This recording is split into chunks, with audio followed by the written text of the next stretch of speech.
अस्सलाम वालेकुम। कैसे हैं सब? होप सो सब ठीक ठाक होंगे। Welcome to my channel Urdu novels vista. Friends, आज मैं आपके लिए एक न्यू स्टोरी लेकर आई हूँ। स्टोरी का नाम है पर्ची, जिसके राइटर हैं काशिफ जुबैर। राइटर काशिफ जुबैर की मैंने बहुत सारी स्टोरीज पढ़ी हैं जो मुझे बहुत बहुत पसंद है। इनकी जो राइटर हैं काशिफ जुबैर, इनकी जो स्टोरीज होती है ना, बहुत ही ज़बरदस्त होती हैं। और अभी जो मैं आपके लिए स्टोरी लेकर आई हूँ, ये थोड़ी सी कॉमेडी टाइप की है, और उम्मीद है आपको अच्छी लगेगी। तो आइए हम अपनी स्टोरी को स्टार्ट करते हैं। छोटा भाई बड़ा की तरहदार सेक्रेटरी चीफ मारकर नौजवान अकाउंटेंट की बाहों में झूल गई थी। हालांकि वो इससे जरा फासले पर था, मगर उसे पकड़ने के लिए बर वक्त पहुंचा, और उसका बॉस यानी चीफ अकाउंटेंट ये एजाज हासिल न करने पर जी बजबी नजर आ रहा था, और मुंह में मौजूद पान को इमरजेंसी में घूंट रहा था। दफ्तर का मैनेजर लर्जे का पुराना मरीज था, और हुलिये से छोटा भाई बड़ा का पार्ट टू नजर आता था। मगर खुद छोटा भाई बड़ा उस वक्त दर्जे में मैनेजर की कॉपी कर रहा था, और अपनी मेज से मुमकिन हद तक दूर एक कोने में खड़ा जून की गर्मी में दिसंबर के जाड़े की का मंजर पेश कर रहा था।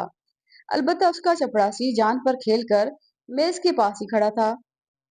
जान पर खेल कर क्यों, इसका इल्म मुझे जरा देर से हुआ था। दफ्तर की दूसरी खातून मुलाजिम और वाहिद हंसने वाली गुलू जी उस वक्त भी हंस रही थी, जब बाकी अफराद के रोने की कसर रह गई थी।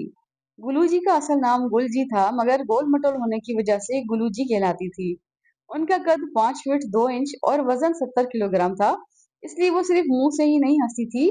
माहिरीन के मुताबिक 5 फुट 2 इंच कामत पर किसी खातून को 60 किलोग्राम से ज्यादा वजनी नहीं होना चाहिए। गुलू जी जब हंसती तो उनका इजाफी 10 किलोग्राम वजन जहां जहां होता, वहीं से हंसी में शरीक हो जाता। ये मंजर काबिले दीद सही, मगर नाकाबिले बयान होता था। दफ्तर में जब गुलू जी हंसती तो कोई काम नहीं करता था, सब उन्हें देखते थे। उससे हालात की संगीनी नहीं तो और क्या कहा जा सकता है। क्यों उस वक्त कोई गुलू जी को हंसते हुए नहीं देख रहा था। मैंने गौर किया तो पता चला कि गुलू जी भी हंस नहीं रही थी, वो भी असल में रो रही थी। बाज लोगों की सूरत ऐसी होती है कि हंसते भी हैं तो लगता है रो रहे हैं, मगर गुलू जी उन ख्वातीन में से थी जो रोती तब भी हंसती भी दिखाई देती हैं। दफ्तर का वाहिद फर्द जो नॉर्मल दिखाई दे रहा था, वो चपड़ासी चचा प्यून था। उसका सर छोटा भाई बड़ा की मेज की खुली दराज पर झुका हुआ था, और वो किसी चीज का बगौर मुआयना कर रहा था। छोटा भाई बड़ा गुनगुनाने के अंदाज में चिल्ला रहा था। मैंने कान लगाकर सुना तो वो कह रहा था, अबे दूर रे, फट जाएगा। अम्मा ने जब से शादी के लिए हाँ की थी, मेरा मतलब है मेरी शादी पर नीम रजामंदी जाहिर की थी, तब से मैं कोशिश कर रहा था कि जल्द अज जल्द जहाँ जहाँ मेरी रकम फंसी है निकलवा लूं। बदकिस्मती से मेरे दो बड़े ना दहिंदगान में छोटा भाई बड़ा और जिमी थे। दोनों में मुश्तरक कदर फसीसपन था। अगर कंजूसी की आलमी चैंपियनशिप होती, मुंतजिमीन मुश्किल में पड़ जाते कि पहला इनाम उन दोनों में से किसको दें। खुद मैं फैसला नहीं कर पाया था कि जुए शीर कहाँ से लाऊं निकालूं, इसलिए टॉस करके छोटा भाई बड़ा के दफ्तर का रुख किया था। मगर यहाँ हालात खराब लग रहे थे।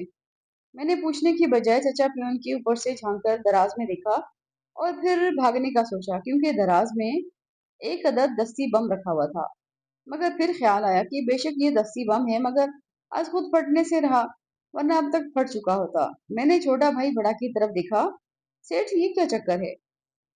तुझे नजर नहीं आता है? उसने हल्की से कहा। नजर तो आ रही है। मैंने एहतियात से नजदीक होकर बम का मुआयना करने के लिए चचा पियून को पीछे किया। पीछे हटाए जाने पर चचा पियून ने यूं सुकून का सांस लिया, जैसे वो अब तक दस्ती बम पकड़े खड़ा था। ये अनानास की शक्ल और साइज और रंग का बम था, जिसके ऊपर एक कीचेन जैसा रिंग था। ये रूसी सख्ता हैंड ग्रेनेड है, मगर फिक्र मत करो, इसकी पिन लगी है। जब तक उसे खींचा नहीं जाएगा ये नहीं फटेगा। तुझे कैसे पता? मैंने दांत निकाले। मैं जलीलुल जमा हूँ। पर्ची कहाँ है? इस पर छोटा भाई बड़ा उछल पड़ा। तुझे मालूम है, कहीं तूने ही तो नहीं रखा है? मैंने नफी में सर हिलाया।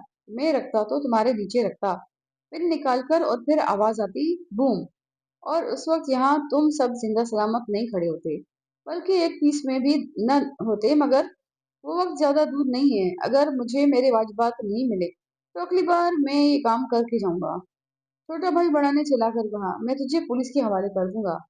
जरूर करो। मैंने दांत निकाले। इससे बम भेजने वाले की सेहत पर कोई असर नहीं पड़ेगा। हाँ, तुमने उसको भत्ता नहीं दिया तो वो खुद आएगा, और ऐसा ही दस्ती बम यहाँ मार कर जाएगा। छोटा भाई बड़ा फिर लरसने लगा। तू सच कह रहा है? मैंने उसकी बात का जवाब देने के बजाय उसकी तरहदार सेक्रेटरी को गौर से देखा। इससे क्या हुआ है? बेहोश है। असिस्टेंट अकाउंट्स ने मसरूर लहजे में मतलब किया। वो उसे संभाले हुए था। इसे कहो होश में आ जाए, ऐन मुमकिन है बम भेजने वाला खुद भी आने वाला हो। आजकल वतन अजीज में यही लोग कोल के पक्के रह गए हैं, जो कहते हैं उसे पूरा भी करते हैं, खाली धमकी नहीं देते। अगर रकम ना मिले तो गोली या बम मारने आ जाते हैं। ऐसा ना हो कि ये बेहोशी की हालत में दुनिया से रुखसत हो जाए। ये सुनते ही तरहदार सेक्रेटरी को होश आ गया और वो बादले नाख्वास्ता अकाउंट्स असिस्टेंट की बाहों से अलग हो गई। उस पर ज्यादा खुशी चीफ अकाउंटेंट को हुई थी और उसने नॉर्मल अंदाज में पान चबाना शुरू कर दिया और फौरन ही गुलूजी की तरफ मतवजा हो गया। वो ठरकी बन की इस मंजिल पर था कि अगर उसे बिजली के खंभे में भी जरा सी नस्वानियत दिखाई देती तो वो उसी के गिर्द मंडलाना शुरू कर देता। दस्ती बम के साथ आने वाला पर्चा दराज में बम के नीचे रखा हुआ था।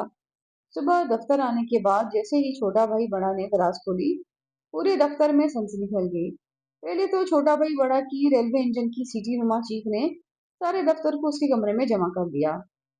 खुद छोटा भाई बड़ा उसी कोने में जा खड़ा हुआ था जहां वो उस वक्त भी मौजूद था। उसके बाद जिस जिसने बम की जियारत की, अपनी अकीदत का इजहार अपने अपने अंदाज में करने लगा था। पर्ची उठाने के लिए पहले बम उठाना लाजमी था और मैं सोच रहा था कि मैं कौन सा इतना बड़ा एक्सपर्ट हूँ। अगर बम उठाने से ही फट जाता तो शनो बगैर शादी की बेवा हो जाती। मगर ये अच्छा मौका था छोटा भाई बड़ा से अपनी रकम निकलवाने का। इसलिए मैंने दिल कड़ा करके दस्ती बम उठा लिया। फौरन ही मुझे अंदाजा हुआ कि ये असली नहीं था। अव्वल ये प्लास्टिक का बना हुआ था और दूसरा उसका वजन ना होने के बराबर था। मैंने टेनिस बॉल साइज और शक्ल के क्रैकर भी देखे थे, मगर वो खासे वजनी होते थे क्योंकि बारूदी मवाद किसी किसी का भी हो वजन रखता है। मैंने इत्मीनान का सांस लिया और छोटा भाई बड़ा की तरफ बढ़ा और उसने चिल्लाना शुरू कर दिया, दूर दूर रहे, पास मत आना। मैं रुक गया मगर बम हाथ में बॉल की तरह उछालना शुरू कर दिया। पास नहीं आता। मगर छोटा भाई, तुम्हें याद है मुख्तलिफ औकात में तुमने मुझसे काम लिए और मुझे पूरी अदायगी नहीं की। क्यों ना आज उसका हिसाब हो जाए।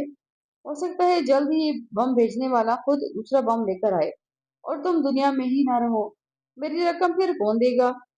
छोटा भाई बड़ा निहायत ढीठ किस्म के कंजूसों में से एक था। इस मौके पर भी वो मुकर गया। कैसा हिसाब? तेरा मेरा हिसाब साफ है। अब मैं बम उछालते हुए छोटा भाई बड़ा की तरफ बढ़ा और उसकी हालत खराब हो गई। हालात बाकियों की भी अच्छी नहीं थी। वो सब इतने दमबखुद थे कि किसी ने कमरे से भागने की कोशिश भी नहीं की। छोटा भाई बड़ा ने कांपती आवाज में कहा, जलील दूर है। नहीं छोटा भाई, आज मैं तुमसे दूर नहीं रह सकता, मैंने जज्बाती लहजे में कहा। माली मुश्किलात ने मुझे मजबूर कर दिया है कि मैं कुछ कर गुजरूं। क्या ख्याल है उसकी पिन न खींच लूं? छोटा भाई बड़ा की आंखें हल्कुम से बाहर आ गई थी और इतनी ज्यादा बाहर आ गई थी कि मुझे खदशा हुआ कि अब उनकी वापसी मुमकिन नहीं होगी, कम से कम किसी सर्जन की मदद के बगैर। ये शायद ये अपनी जगह फिट ना हो सके। मगर उन आंखों के पीछे उसका जहन काम कर रहा था और उसने फौरन कहा, मेरे को याद आ गया जलील, तेरे 10,000 देने हैं। तुम्हारी याददाश्त ठीक से काम नहीं कर रही है। मैंने बम उसके मुंह के सामने उछाला। 20,000? उसने रो देने वाले लहजे में कहा। इसमें कम से कम इतना ही इजाफा कर लो। मैंने बम बला लेने के अंदाज में उसके सर के गिर्द घुमाया तो छोटा भाई बड़ा ने हथियार डाल दिए। अच्छा बाबा, अक्खा 30,000। जलील तू पक्का ब्लैकमेलर है। दुनिया शराफत की जबान कहाँ सुनती है छोटा भाई। मैंने सर दाह भरी। अब उससे पहले कि तुम्हारी याददाश्त फिर मुतासिर हो या ये बम फट जाए, मेरे वाजिबात अदा कर दो। छोटा भाई बड़ा ने कांपते हाथों से अपना पर्स निकाला और उसमें से 5,000 के चार और 1,000 के 10 नोट दो बार गिनकर मेरे हाथ पर रखे। मैंने पहले नोट चेक किए और उन्हें हिफाजत से जेब में रखकर दस्ती बम छोटा भाई बड़ा को थमा दिया। उसने फिर रेलवे इंजन की सीटी की सी चीख मारी और बम झटक दिया। वो उछलकर मैनेजर के कदमों में जा गिरा, जो आंखें घुमाकर इशारे से इन्ना लिल्ला कहा। तरहदर सेक्रेटरी इस बार सचमुच चीख मारकर बेहोश हो गई, क्योंकि उसने इंतजार नहीं किया कि असिस्टेंट अकाउंट से संभाल सके। ये फरीजा चीफ अकाउंटेंट ने अंजाम दिया था। गुलू जी की खुश मिजाजी में इजाफा हुआ था। मैंने मैनेजर के पैरों से बम उठाया और वापस एहतियात से दराज में रख दिया और बाहर का रुख करते हुए बोला, छोटा भाई किसी ने मजाक किया है, बम नकली है। नकली है, छोटा भाई बड़ा बोला और मेज की तरफ लपका था। मैं वहां से निकल आया। अब मैं छोटा भाई बड़ा के चिल्लाने की आवाज आ रही थी, लेकिन इससे पहले मेरे पीछे कोई आता मैं वहां से निकल गया था। जब से मैंने अम्मा का काम करके दिया था, तब से अम्मा का मूड खुशगवार था और मेरी पूरी कोशिश थी कि इससे पहले अम्मा का मूड वापस अपने ट्रैक पर आए, मैं शन्नो को दुल्हन बनाकर घर ले आऊं। मगर जब मैंने शन्नो को दिए हुए जहेज फंड का ऑडिट किया, तो इंकशाफ हुआ कि उसका वही असर हुआ था जो सरकार के हाथों आवाम के पैसे का होता है। फंड का बेहतर हिस्सा खुर्द-बुर्द हो गया था और शन्नो ने पूरा हिसाब लिया कि उसने beauty parlour, slimming centres, boutique और शॉपिंग पर कब और कितना खर्च किया था। मुझ पर बिजली सी गिरी थी क्योंकि मैं समझ रहा था कि फंड्स न सिर्फ शादी बल्कि उसके बाद एक दरमियाने दर्जे के हनीमून के लिए भी काफी होगा। मगर यहाँ भरी एक तरफ रही, शादी के अखराजात भी पूरे होते नजर नहीं आ रहे थे। अम्मा ने वाजी कर दिया था कि उनके बड़े बेटे की शादी थी, इसलिए वो पूरी धूमधाम से करेंगी। जैसे हुकूमत गबन करने वाले सरकारी अमल का कुछ नहीं बिगाड़ सकती, इसी तरह शन्नो से कुछ कहना बेकार था। अलबत्ता मैंने ये किया था कि बच जाने वाला फंड उससे वापस ले लिया था। मेरा मूड देखते हुए शन्नो ने बिला चौचेरा बाकी की रकम मेरे हवाले की और मैंने उसे उस बैंक अकाउंट में जमा करा दिया जो मैंने शन्नो से भी छुपाया हुआ था। रकम अब भी कम थी और उस कमी को पूरा करने की मिशन पर निकला हुआ था। छोटा भाई बड़ा के दफ्तर में पेश आने वाले वाक़ये से मैंने अंदाजा लगाया कि आज मेरी किस्मत अच्छी थी, इसलिए जिम्मी से ट्राई करने में कोई हर्ज नहीं था। मुमकिन है वहां से भी माल कुछ निकल आए। मगर जब मैं जुम्मन खाने पहुंचा तो ये देखकर दंग रह गया कि जिम्मी ने जुम्मन खाने के दरवाजे पर सब्जी की दुकान लगाई हुई थी और दुकान पर खासा रश था क्योंकि सुबह का वक्त था, इसलिए ख्वातीन अहलो अयाल के लिए कद्दू करेले की शॉपिंग कर रही थी।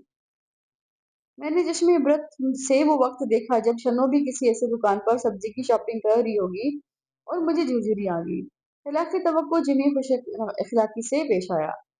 उसकी एक वजह तो उसके आसपास मौजूद कस्टमर्स थे और दूसरे उसे एक अदद मददगार की जरूरत थी, इसलिए उसने फौरन मुझे सब्जी तोलने पर लगा दिया और खुद कैश संभाल लिया। दो आदमियों की वजह से रश कम हुआ और मुझे जिमी से बात करने का मौका मिला। ये तूने क्या शुरू कर दिया है? तूने देखा नहीं, 1 घंटे में 2,000 की सेल हुई है। रोज 10-12 हजार की सेल होती है। उसने मसरूर लहजे में कहा। मैं 1 महीने से दुकान चला रहा हूँ, 7-8 हजार की सब्जी डलवाता हूँ तो इतनी सेल हो जाती है। कुछ सब्जी बच जाती है और जो खराब हो जाती है उसे बकरों को डाल देता हूँ। अगर इसी तरह दुकान चलती रही तो 1 साल के बाद सामने वाली बिल्डिंग भी खरीद लूंगा। मैं एक बार फिर दंग रह गया, सब्जी बेचकर? आजकल इससे अच्छा धंधा कोई नहीं है, जिमी ने राजदाराना अंदाज में बताया। वो भी अब सब्जी खाने लगे हैं जो पहले मटन और चिकन से कम बात नहीं करते थे। सब्जी के दाम भी आसमान पर हैं, कोई भी 100 रुपए से कम नहीं है। मंडी से 50 की मिले तब भी 100 की बिकती है। मैं तो कह रहा हूँ जलील, अपने मोहल्ले में दुकान लगा ले, माल में सस्ता दिलवा दूंगा। मैंने मौके से फायदा उठाया, लेकिन उसके लिए भी तो माल चाहिए और मेरी जेब खाली है। उधार पकड़ ले, ला तू दे दे। जिम्मी बिदका, मैं? पर यार मेरा हाथ ही तंग है आजकल। अभी तो तू सामने वाली बिल्डिंग खरीद रहा था। वो मुस्तकबिल का मंसूबा है, जिम्मी ने चालाकी से कहा। अभी तो मैं इस दुकान के लिए लिया हुआ कर्ज उतार रहा हूँ। जिम्मी बेवकूफ मत बना, तू खुद दस्युओं को कर्ज देता है, इसलिए तो खुद कर्ज लेने पर मजबूर हुआ हूँ, जिम्मी ने बरजुस्ता जवाब दिया। अपनी सारी रकम और दूसरों के पास है। जिम्मी ने मुझे लाजवाब कर दिया था। मुझे मालूम था जब तक उसकी गोट नहीं फंसेगी उसे 1 रुपया भी निकलवाना मुहाल था। ग्राहकों की का दूसरा रेला आ रहा था और उससे पहले कि मैं मुफ्त में फंसता, मैंने वहां से रवानगी इख्तियार की। जिंदगी में पहली बार ऐसा हुआ था कि जिमी दफा हो कहने की बजाय रोकता रह गया था। आज मैं 30,000 वसूल कर चुका था। ये भी बुरा नहीं था। उस वक्त राजा या कैफे डीपूस की तरफ जाना खतरे से खाली नहीं था, इसलिए मैंने दुकान का रुख किया। उस्ताद अकरम पुलिस, डॉक्टर्स, हकीमों और पहलवानों की मुख्तलिफ थेरापियों से गुजरकर अब कहीं जाकर इस काबिल हुआ था कि कपड़ा नाक की सीध में काट सके। अगर से वो लेडी सूट की कटिंग का माहिर था और उसमें कहीं भी सिराते मुस्तकीम नहीं आता है। अगर कटिंग खराब भी हो जाए तो उससे नया फिशन निकल आता है। दो कारीगरों में से एक भाग गया था और दूसरा हाथ आया था। उस्ताद फिलहाल उसी से काम चला रहा था, मगर उसने मुझे खबरदार कर दिया था कि अगर जल्दी दूसरे कारीगर का बंदोबस्त नहीं हुआ तो दुकान हमले का निशाना बन सकती है। उसने बताया कि बराबर वाला लेडीज टेलर है, उसे चंद दिन पहले इबरतनाक हमले का सामना करना पड़ा जब दो खातून ने सूट लेट होने की पादाश में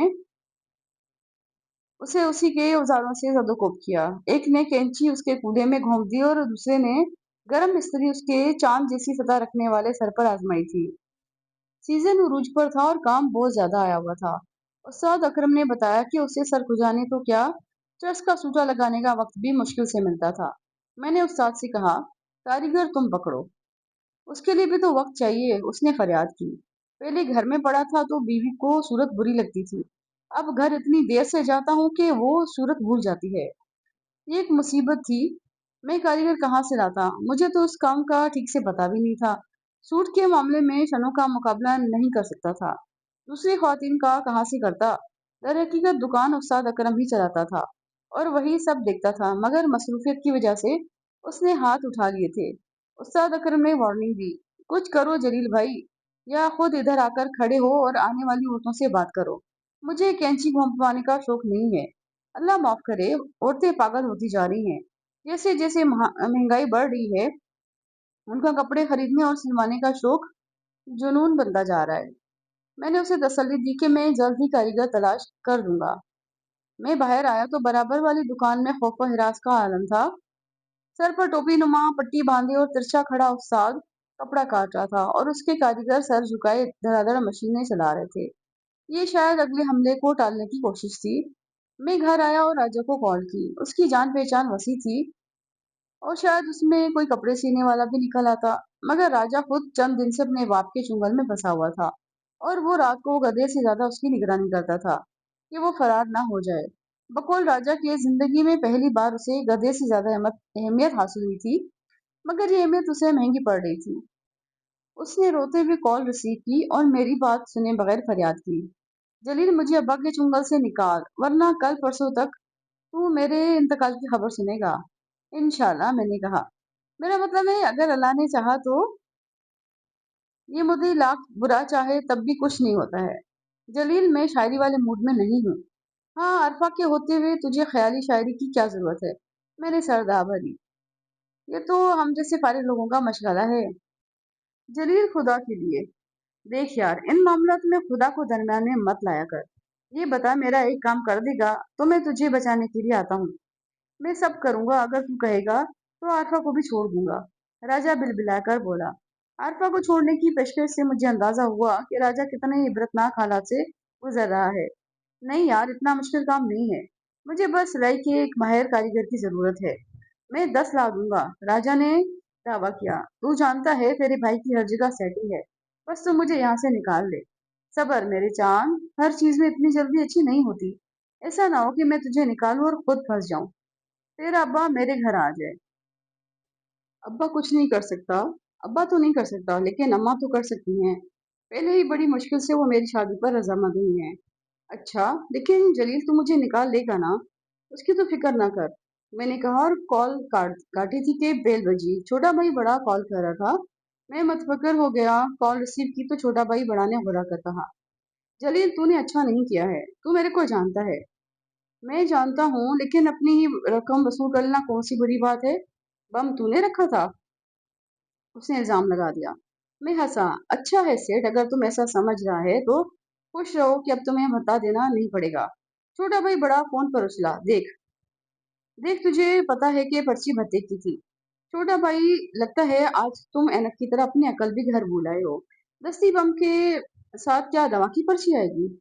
पर बम नकली था। धमकी के लिए असली बम कौन रखता है? अगर तुम प्रिंट खींच कर देख लेते तो पर्ची भेजने वाले की एक आसामी कम हो जाती, बम भी मुफ्त में जाया हो जाता। जलील, तो सच कह रहा है, ये तेरा काम नहीं है। छोटा भाई बड़ा की आवाज कांपने लगी। किसी ने सचमुच भेजा है। मैं तुम्हारी तरफ आ रहा हूँ, लेकिन ये बता दो, तुमने पुलिस को तो नहीं बताया? सचमुच अकल भूल कर नहीं आया, उसने हफीज से कहा। दूसरे, तुम मेरे साथ कोई लफड़ा नहीं करोगे? मैंने यकीन दहानी चाहिए। आजा बाबा, कोई लफड़ा नहीं होगा। कुछ देर बाद मैं छोटा भाई बड़ा के दफ्तर में था, जहाँ मामूल के मुताबिक काम हो रहा था। जाहिर है भद्दे की पर्ची का ताल्लुक मुलाजमों से नहीं था, इसलिए वो सब मुतमिन थे कि अदायगी सेठ को करनी है। तमाम तो टेंशन छोटा भाई बड़ा के मुंह पर थी। उसका ताल्लुक उस बम से नहीं था जिससे वो अब खुद खेल रहा था, बल्कि उस पर्ची से था जो उसके सामने मेज पर रखी थी। मैं उसके सामने बैठा तो उसने पर्ची मेरी तरफ सरका दी। मैंने हाथ लगाए बगैर पेपर नाइफ से उसे अपनी तरफ खींचा। उस पर निहायत खराब हैंडराइटिंग से और उससे भी ज्यादा खराब उर्दू में लिखा हुआ था। छोटा भाई, मेरे को 5 लाख चाहिए। तेरे पास 2 दिन का मोहलत है। अगर रकम नहीं दिया तो अगली बार बम फेंक कर जाएगा। कोई दूसरी बात नहीं। अगर मंजूर है तो दफ्तर के दरवाजे पर सफेद रंग से ओके लिख देना। मैंने पर्चा नाइफ पेपर से छोटा भाई बड़ा की तरफ वापस सरका दिया और सवालात का आगाज किया। सबसे पहले, ये किसने लिखा? मैंने। और कौन लिखेगा? उसने मुंह बनाकर कहा। दराज लॉक होती है? ये नहीं होता। तुम्हारा कमरा लॉक होता है? नहीं, बस बाहर का दरवाजा बंद होता है। दफ्तर का दाखिली दरवाजा निहायत मजबूत फौलादी प्लेटों का बना हुआ था, क्योंकि दफ्तर में एक बड़ी सी तिजोरी थी जिसमें आम जरूरत के लिए 20-30 लाख कैश मौजूद रहता था। टैक्स और दूसरे मामलात से बचने के लिए छोटा भाई बड़ा आमतौर से नकद अदायगी वसूल करता था। उसका मतलब था कि बाहर का दरवाजा बंद हो जाए तो अंदर बंद करने की जरूरत नहीं थी। वैसे भी प्लाई का बना हुआ ये दरवाजा किसी का एक मुक्का बर्दाश्त नहीं कर सकता था। उसे लॉक करना बेकार था। मैंने कहा, तब चौकीदार को पकड़ो कि कोई अंदर कैसे आया और बम कैसे रख गया। उससे पूछ लिया है। वो बोला कि सुबह दरवाजा मैनेजर ने खोला। उसके बाद 10 लोग आया और उनमें से कोई भी बम रख सकता था। जो 10 लोग आए उनमें सफाई वाला और वाली, चाय वाला, सप्लाई वाला और पान वाला शामिल था। सबसे आखिर में दोपहर के खाने का ऑर्डर लेने वाला आया था। कुल 3 कमरों का दफ्तर था। एक में छोटा भाई बड़ा और उसकी सेक्रेटरी बैठती थी, जबकि दूसरे में मैनेजर और अकाउंट्स वाले बैठते थे। तीसरा कमरा जो हॉल था, वहां बाकी अमला होता था। बाकी 2 कमरे हॉल के साथ थे और एक कोने में छोटी सी जगह 2 वॉशरूम बने हुए थे, एक लेडीज के लिए और एक जेंट्स के लिए। तमाम जगहें खुली होती थी और कोई भी आने वाला कहीं भी जा सकता था। मैंने अगला सवाल किया। उन 10 में यकीनन मैं नहीं था। तब तुमने मेरा नाम क्यों लिया? अपना मगज घूम रहा है। उसने सर पर हाथ मारा। उसे समझ में नहीं आया था। चलो, अब समझ में आ गया है ना? मैं खड़ा हो गया। सेठी, कोई और चक्कर है। तुम उस्ताद टीडी से बात करो। उससे क्या करूं? वो कहता है कि उसका हेडेक नहीं है। तुम मुझसे बता देते हो तो उसका फर्ज है तुम्हें दूसरे भत्ताखोरों से महफूज रखे। ऐसा पहले होता था, अब तो 10 भत्ता मांगने वाला है बाबा। उसने फरियादी लहजे में कहा। अगर अगर मांगने वाला जेनुअन है तो वो देना पड़ता है। तब दे दो। 5 लाख? उसने अपने उभरे पेट पर हाथ फेरा। दे सकता है, पर ये तो मालूम हो कि मांगने वाला जेनुअन है। तब क्या चाहते हो? देखो जलील, मेरे को लग रहा है कि ये कोई मौके से फायदा उठा रहा है। इधर सबको पता है कि उस्ताद चीटी का होल्ड है और कोई दूसरा भत्ता मांगने नहीं आ सकता है। तुम्हारा मतलब है कि ये कोई फसली बटेरा है? एकदम। तो सोच कि किस में इतनी जरूरत है। ठीक है, तब भत्ता ना दो। उसमें भी खतरा है। उसने नफी में सर हिलाया। मैं उसे पकड़ना चाहता हूँ। तो पुलिस को बोल दो। आजकल वैसे भी पुलिस बहुत सरगर्म है। पुलिस वाले कौन से कम भत्ताखोर हैं? उसने जलकर कहा। देख जलील, अगर तू उसे तलाश, मुझे तो माफ रखो। मैंने कहा, मैं उन चक्करों में नहीं पड़ता। जलील, मैं तुझे फीस दूंगा। फीस की बात ने मुझे सोचने पर मजबूर कर दिया। रकम की मुझे अशद जरूरत थी। मैंने छोटा भाई को टाला नहीं था, सचमुच इनकार किया था। मैं जानता था कि बत्ताखोरी के पीछे ऐसी माफिया मुलविस हैं जिनके सामने आना भी खतरे से खाली नहीं है। ये आदमी को ऐसी मार देती हैं जैसे आदमी मच्छर मारता है। मगर फीस के लालच ने मेरी राल बनाने वाले हुदूद की कारकर्दगी में इजाफा कर दिया था। मैंने सोचा और पूछने के बजाय छोटा भाई बड़ा से मुतालबा कर दिया। ठीक है, अगर तुम 5 की आधी यानी 2.5 लाख मुझे दे देते हो तो मैं तलाश कर दूंगा। खिलाफी तवक्को छोटा भाई बड़ा उछला नहीं था। उसने नफी में सर हिलाया। 2.5 लाख ज्यादा है। 5 लाख से कम। देख, मैं उसे 5 ना देकर रिस्क लेगा और तुझे 2.5 देगा तो भी रिस्क है। देख लो, अगर तुम आधे देकर आधे बचा सकते हो तो क्या बुरा है।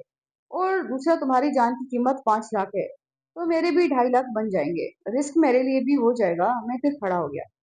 देख, बैठ जा जलील। छोटा भाई बड़ा ठंडे लहजे में बोला। ज्यादा जल्दी का नहीं है।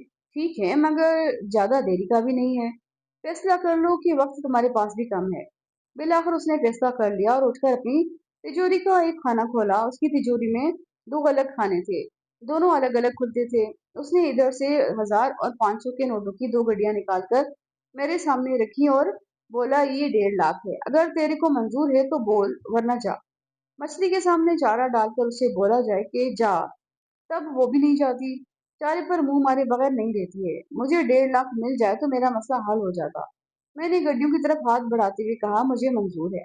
मगर छोटा भाई बड़ा ने मुझसे पहले गड्डियां उचकी और बोला, ऐसे नहीं, पहले बंदा मेरे सामने आएगा तब तुझे डेढ़ मिलेगा। छोटा भाई, अदायगी के मामले में तुम्हारा ट्रैक रिकॉर्ड बहुत खराब है और मेरी किस्मत की एक नकली दस्ती बम के तुफेल तुमने मेरे पिछले वाजबात अदा किए। अब तुम काम होने के बाद मुकर गए तो मैं क्या करूंगा? छोटा भाई बड़ा ने सोचा और अपनी कमीज के गले में हाथ डालकर एक ताबीज बरामद किया। स्याह डोरी से लटका चांदी के बक्स वाला ताबीज बहुत ही पुराना था। गालिबन छोटा भाई बड़ा को पैदाइश के वक्त पहनाया गया था। उसने अकीदत से उसे चूमा और मेरी तरफ बढ़ा दिया। जलील, ये मेरे को माँ ने पहनाया था जब मैं 5 साल का था। ताबीज का मालूम नहीं, पर ये मेरी माँ की निशानी है। तू बदले में उसे रख ले। छोटा भाई अपनी सारी दौलत के बदले भी उसे नहीं देगा। मैंने ताबीज देखा और नफी में सर हिलाया। मैं ये नहीं ले सकता। वो खफा हो गया। तो छोटा भाई पर एतबार नहीं ना कर, मगर उस पर कर सकता है। बात एतबार की नहीं छोटा भाई, रिश्ते की है। तुम माँ को दरमियान में ले आए हो। अब मैं ताबीज लूं या ना लूं? अगर तुमने देना है तो दोगे और नहीं देना तो ताबीज के बदले भी नहीं दोगे। मैं खड़ा हो गया। तुम्हारा काम हो जाएगा, लेकिन तुम मेरे कहने पर अमल करना है। तो वो क्या कहता है? छोटा भाई ने खुश होकर कहा, परसों सुबह दरवाजे पर सफेद रंग से ओके लिखवा दो, मगर बहुत नुमाया ना हो, ऐसा लगे जैसे किसी बच्चे ने शरारत में लिख दिया है। हो जाएगा, उसने कहा। तो मैं उसके दफ्तर से निकल आया। अब मुझे राजा को उसके बाप की कैद से आजाद कराना था, क्योंकि उससे मुझे दोनों काम लेने थे। सिलाई के माहिर का तो उसने वादा किया था, मगर उसे वादा जबरन आका कराना पड़ता था। वो दूसरा काम अब छोटा भाई बड़ा को भत्ते की पर्ची भेजने वाले की तलाश थी। मुझे छोटा भाई बड़ा की बात दुरुस्त लग रही थी कि ये किसी फसली बटेरे का काम है, वरना आजकल भत्ता मांगने वाले इतने दीदा दिलेर हो गए हैं। ये अलल ऐलान मांगते हैं और अपनी शनाख्त करा के जाते हैं कि आदमी के दिल में कोई वहाम ना रहे। उस किस्म के प्लास्टिक से बने असल नजर आने वाले दस्ती बम बच्चों की खिलौनों की दुकानों पर आम मिलते हैं। सिर्फ दस्ती बम ही नहीं, बल्कि हर तरह के पिस्तौल और खुदकार राइफलें हर साइज में और बिल्कुल असली के मुशाबा नकल मिलती हैं। अफसोस की बात है कि जो चोर डाकू असल हथियार लेने की सकत नहीं रखते हैं, वो इन खिलौना हथियारों से काम चलाते हैं। लूटने वाला उनको असल समझकर दहशतजदा हो जाता है और बिला छुओ चरा अपना सब कुछ लुटेरों के हवाले कर देता है। लंच का वक्त हो गया था। मैंने आतिशफशा दिली वाली बिरयानी के ठेले का रुख किया, मगर उसकी बारूदी बिरयानी ने मेरा वो असर किया जो नादिर शाह ने दिल्ली का किया था, या फिर हवलदार नादिर शाह खाने आने वालों का करता था। बिरयानी वाले की असल सेल कोल्ड ड्रिंक की होती थी, क्योंकि एक प्लेट खाने वाला जब तक 2 बोतल पेट में नहीं डाल लेता था, उसे किसी पहलू चैन नहीं आता था। बस जबाने शायद एक आग सी पेट में लगी है, या फिर ये पहलू सुलगता है तो वो पहलू बदलते हैं। मुझे भी 2 बोतलें हलक में उतारे बगैर चैन नहीं आया, और बिरयानी वाले को पैसे देते हुए मैंने पूछा, मिर्चों के खेत अपने हैं या चावल मिर्चों के साथ उगाए जाते हैं इस बिरयानी के? उसने दांत निकाले और पैसे वसूल करके अगले ग्राहक की तरफ मुतवजा हो गया। ठंडी कोल्ड ड्रिंक से कोई फर्क नहीं पड़ा था। बराबर वाले ठेले से खोए वाली कुल्फी खाई तो जरा सुकून हुआ। ये ठेला बिरयानी फरोश के भाई का था। दोनों भाइयों का बिजनेस एक दूसरे से जुड़ा हुआ था। राजा और उसका बाप उस वक्त तक घाट से आ चुके होते थे। मैं इंतजार कर रहा था कि वो दुकान पर आए तो मैं जाऊं, क्योंकि मेरा घाट पर जाने का कोई इरादा नहीं था। 2:30 बजे राजा दुकान पर था और गली के कोने से वो इस्त्री करता हुआ दिखाई दे रहा था, मगर ये कहना मुश्किल था कि उसका बाप आसपास है या नहीं। मैंने राजा का नंबर मिलाया और उसने चौंक कर पहले अंदर देखा और फिर मोबाइल निकालता हुआ दुकान से जरा बाहर आया। मैंने कॉल रिसीव की और सरगोशी में बोला, जलील, कुछ देर बाद कॉल करना, अब्बा दुकान में है।